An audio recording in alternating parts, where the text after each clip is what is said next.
am He. And there is no God with me. Sabi ng Ama, there is no God with me. Sabi niya, ako, sa makatwid bagay, ako nga. Ako siya. Sabi niya, yung nagkatawang tao. And there is no God with me. At walang ibang Diyos na kasama ko. Sabi ng Ama. Nagsasalita po ang Diyos Ama. There is no God with me. Sabi niya sa Isaiah 45, I am the Holy One, God of Israel. Sabi niya, I am the Holy One. Hindi niya sinabing, I am the Holy Two, God of Israel. Ako lamang ang nag-iisang Diyos ng Israel, sabi niya. Hindi niya sinabing, I am the Holy Trinity. Hindi niya sinabing, I am the Holy Two Gods. Kaya nga sabi niya, ako siya. There is no God with me. Walang Diyos na kasama ko, sabi niya. Wala akong kasamang ibang Diyos. Ako ang pumapatay, ako rin ang bumubuhay. Ako ang sumusugat, ako rin ang nagpapagaling, sabi ng Panginoon. Hindi na po, sinabi ng Panginoong Diyos, kaya sabi niya, wala akong kasamang ibang Diyos. Dito naman sa paglikha, wala akong kasama nang ako'y lumikha.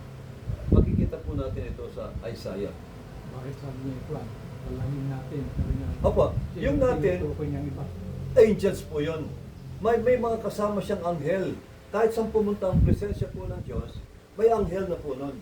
Bago nilikha ng Diyos si Adan, may angels na. At yung mga anghel na yan, kasama niya kahit saan siya pumunta. Kaya nga sabi niya sa Isaiah 6, sinong susuguin natin? May kausap din siya. Ginamit niya rin yung yung natin. Mga anghel, mga seraphims. Tignan niyo po ito sinabi ni Isaiah. Para makita niyo itong misteryong ito na Isaiah chapter 6. Ito po sabi niya. Para makita. Meron po akong papaliwanag sa inyo dito sa paglikha. Bakit sinabi niya, hali kayo, lalangin natin ang tao. Ibig bang sabihin, kung ang kasama na kung dalawa silang Diyos, 4 na kamay ang gumagawa kay Adan? Hindi po. Wala pong ganun eh. Ganito po ang sinabi nito. Sabi ng Ama, at ito po, Thus saith the Lord, thy Redeemer, Isaiah 45:24. 44:24. He that formed thee from the womb, pati sa tao, Diyos din po ang lumikha, sabi niya. Ako ang nagporma sa tao, sabi niya. I am the Lord that maketh all things. Ako ang Panginoon, ang gumawa sa lahat ng mga bagay. Nag-iisa lang siya. That stretcheth forth the heavens alone. Ako ang nagladlad ng kalangitan na nag-iisa. Sabi niya, alone. Nag-iisa ako. Sabi niya, that spreadeth abroad the earth by myself. Ako ang nagladlad sa lupa, sa daigdig, na nag-iisa by myself. Alone. Ako lang mag-isa, sabi ng Panginoon. Wala siyang kasama. Ngayon ang tanong po ito, bakit ang lilangin niya si Adan? Sinabi niya, hali kayo, gawin natin ang tao. Pero, parang teacher yan eh. Bawa sa isang classroom, isang paaralan, may isang guro. Nandiyan yung mga estudyante niya, mga pupils niya, no? Sasabihin niya sa mga bata, o class, let us draw a tomato. Kukunin niya yung chop. Let us draw a tomato. I-drawing natin ang kamatis. Sir, ang tanong, sino ang humahawak ng chop? Lahat ba ng bata? Hindi po. Yung teacher lang. Pero ginamit niya yung salitang, let us. I-drawing natin ang kamatis. Pero siya lang nag-drawing. Hindi po. Hindi doon na sa ito-drawing niya sa pisara. Ganon din ang Ama, nang sabihin niya, let us make man in our image. Ang ibig sabihin ng Lord, ino-honor niya yung kanilang presensya dahil nandun yung mga angels po. Iginagalang niya sila para bang ino-honor niya na kasama niya. O, hindi kayo, gawin natin ang tao. Pero nung sabi ng Lord dito, nang gawin ko ang tao, lahat ng bagay, ako lamang mag-isa, sabi niya dito. At wala akong kasama, sabi niya. Sa Deuteronomy, walang ibang Diyos na kasama ko. Ako lamang mag-isa. Iisa lang po talaga ang Diyos. Hindi pwede maging dalawa. Ngayon, ang Diyos ay Espiritu, kaya nagkatawang tao po siya. Kaya nga sabi ni Kristo limitado siya eh. Hindi ko alam ang pagbabalik ko, sabi ni Kristo.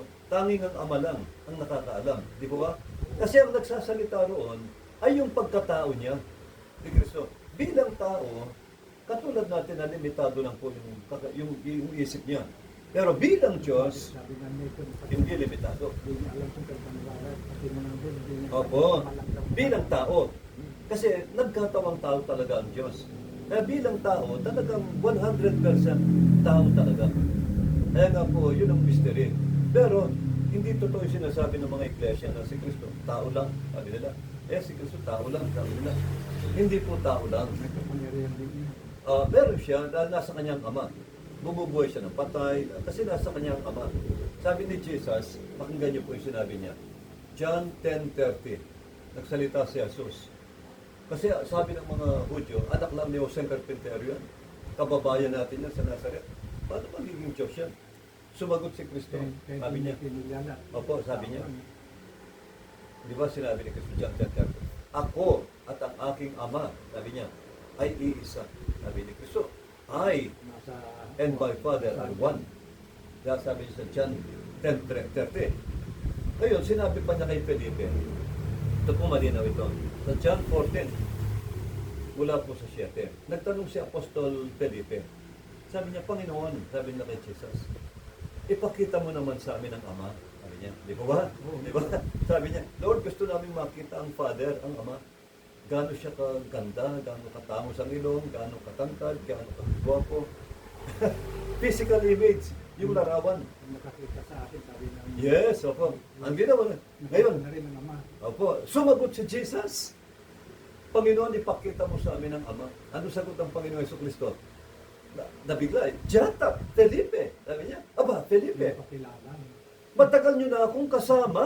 Ang lino po eh. Matagal nyo na akong kasama. Hanggang ngayon, hindi nyo pa ako kilala. Sabi niya, ang lino po na. Ang nakakita sa akin, ay nakakita na sa Ama. Mula ngayon, from henceforth, sabi niya, you know Him and have seen Him. Mula ngayon, Felipe, nakita mo na ang Ama. Mula ngayon, nakita mo na siya at kilala mo na siya. Sabi ni Jesus, sino kaharap niya? Walang iba kundi si Jesus Christ. Hindi na po.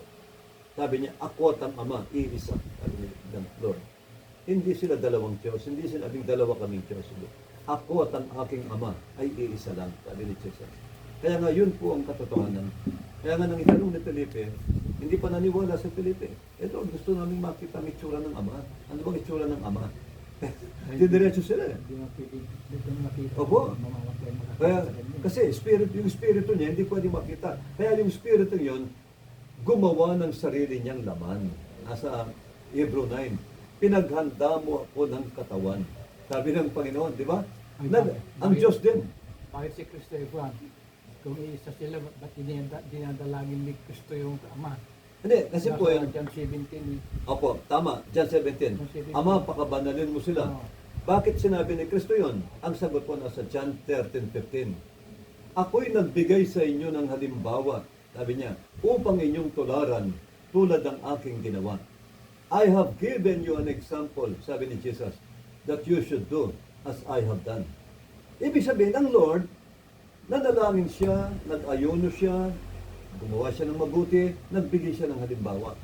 Bakit siya nanalangin? Para tularan natin siya sa panalangin. Tayo rin po'y lumuhod, tayo rin po'y manalangin. Yun ang gusto ng Ama.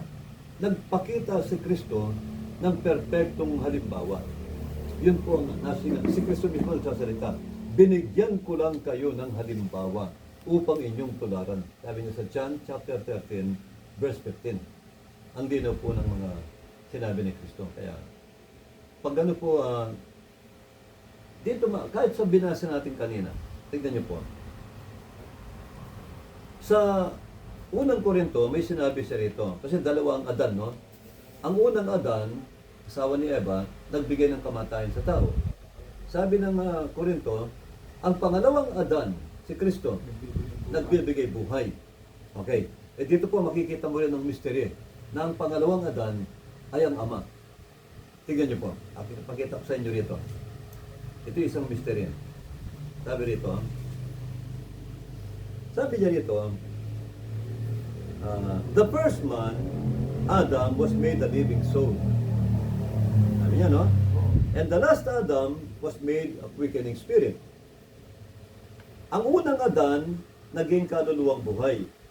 Ang pangalawang Adan, si Kristo, nagbibigay buhay na espiritu. Okay? Tuloy ko po. The first man is of the earth. Earthly. Ang unang tao, unang Adan, ay tao mula sa lupa. Sabi niya, hindi po ba? Oo. Pangalawa. Ngunit, ang pangalawang Adan, si Kristo, is the Lord from heaven. Sabi niya, 15:41. Ngunit ang pangalawang Adan ay walang iba, kundi ang Panginoong Diyos. Anong po ko yan? Ito, unang Korinto, 15. Si Apostol Pablo ang nagre-reveal kasi nireveal ng Lord sa kanyang mystery. Ang pangalawang Adan, hindi tao lang si Kristo. Siya ang Panginoon sa langit. Sabi niyo, ayun po, the Lord from heaven. Ibig sabihin, iisa lang po yun. Kaya nga, may mystery lang, nagkatawang tao lang ang Ama. Kahit sa sinabi ni Apostol Pablo. Kaya nga, dito makikita mo na siya talaga ang Diyos si Kristo. Okay, tingnan niyo po ito. Dito tayo sa, meron pang mas malinaw dito. Para makita natin itong, para makita nyo na ang Ama at si Kristo ay isa. Revelation chapter 1 verse, ito, tingnan natin itong 8, no? Revelation po. Dito, pag sinabing kapahayagan, the book of Revelation ni Jesus Christ, ipinahayag na po ni Jesus dito ang kanyang misteryo. Yung mga hiwaga na hindi nalaman ng mga pastor, hinayag niya sa Revelation kung sino talaga siya. Sabi niya rito, taksin ko, sabi niya, and from Jesus Christ. Siya kasi ang nagsasalita rito. Kapahayagan niya ito. Ayan sabi, the revelation of Jesus Christ. Ito'y revelation ni Kristo. Yung 7 churches eh. Opo, yung 7 churches. Sabi niya rito, sa 5, at ito'y mula kay Jesucristo, who is the faithful witness, and from Jesus Christ. Anong sabi niya? Basahin natin sa 8. Sabi ni Kristo, I am Alpha and Omega. Sabi ni Christ, no? The beginning and the ending. Si Kristo ang nagsasalita, ang Panginoon Jesucristo. Simulat pa wakas. Opo. Saith the Lord, which was, which is to come. Sino ba ang darating sa rapture? Hindi ba si Kristo? Sabi niya, ako ang siyang darating. Sino siya? The Almighty. Sabi ni Jesus, ako ang Almighty. Dito po, inamin na ni Kristo ang misteryo niya, na siya pala ang Almighty God. Hindi lang siya basta tao lang. Ako ang siyang darating. Ako, sabi niya pa rin sa 17, ako yung pinatay sa krus, at ako yung nabuhay. Sabi niya, at ako'y nabubuhay ngayon, magpakailanman. Ang lino po, si Kristo ito. Sabi niya, inamin niya, I am the Almighty. Pag sinabing Almighty God, iisa lang po ang Diyos na pinakamakapangyarihan sa lahat. Ang Ama lang. Ang Panginoon lang. Yun po ang mga mystery. Napakarami po nito, hindi lang po 100 na verses na nagpapatunay na ang Ama nagkatawang tao lang. Sabi niya, ako at ang Ama ay iisa. Okay? Yun na po, patuloy po tayong mag-sharing pag marami pa kaming gustong i-share sa inyo. Okay? Mag-pray po tayo kahit pa paano. Lord Jesus, salamat po sa mga salita mo na narinig. Dalahin ko mga salitang ito. Lord, itanim mo po sa aming mahal na kapatid na naririto. Itanim mo sa kanyang puso, sa kanyang spirito at kaluluwa ang ebanghelyo ito. Lord, na kailangan namin sa aming kaligtasan. Sinabi mo ng mga salita mo ay spirito at buhay. Ito'y nagbibigay buhay sa amin kung aming tatanggapin at pananampalatayanan. Lord, sumasampalataya kami sa iyong mga salita, sa iyong mga mysteries. Maraming salamat. Pinahayag mo sa amin ang hiwaga ng iyong mga salita sa gabing ito. At ngayon, Lord, kilala ka na ng inyong mga anak. Maraming pong salamat. Sa pangalan ni Jesus, dalangin ko po kaligtasan ng aking kapatid, ganoon din ang kanyang mga mahal sa buhay at buong pamilya. Jesus' name. Amen. Thank you, Lord. Thank you, Lord. Okay, good night po. Magandang gabi. Tuloy na po